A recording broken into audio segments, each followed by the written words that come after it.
Welcome back. We've got some breaking news. The Interior Department's Inspector General has just released its report on that violent clearing of protesters outside the White House in Lafayette Square Park on June 1st of last year.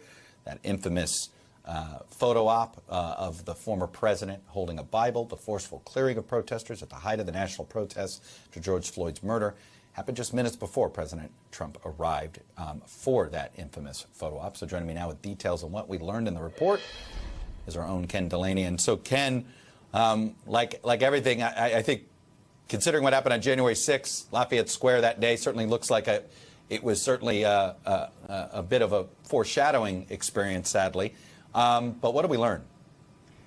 Chuck, this is a really surprising finding by the Inspector General of the Interior Department. They took a look at this, an independent investigation, and they found that the decision to clear the park made by the park police had nothing to do whatsoever. They found no evidence that it had anything to do with the president's decision to have a photo op and walk through there and have a photo op at the nearby historic church.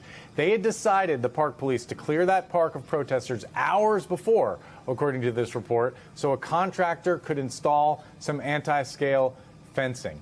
And that decision was made irrespective of what Trump decided to do. In fact, there's a moment in this report where we've all seen on video the Attorney General walks into that park and speaks with the park police incident commander. We couldn't hear from the video what was being said. According to this report, Barr then informs the park police that the president is coming down, and the park police commander is shocked by this. And he says, according to this report, "Are you freaking kidding me?"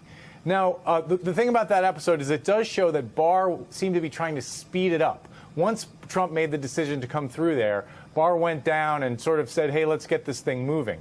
But the decision to use force against those protesters, which remains controversial, Chuck, was not made, according to this report, because Trump wanted a photo op. Now, I should also add, Chuck, that this report finds some fault with the way that operation was undertaken.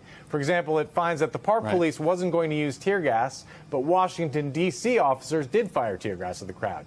It finds that many members of the crowd did not hear the 3 warnings they were supposed to get to disperse before the police moved in, and it finds that Bureau of Prisons officers, who nobody was even understood why they were there, fired pepper balls at the crowd. But it doesn't second-guess the decision to clear the protesters. It says that the park police was within their rights. And this is controversial, Chuck. Black Lives Matter is suing the Justice Department in federal court over this. And our own Garrett Hake was there that day and reported, if you recall, that the protests were not violent at that moment until the police moved in and caused violence. That was his direct bird's eye reporting, Chuck. So this remains an issue of controversy, but the narrative we thought we knew is not the reality.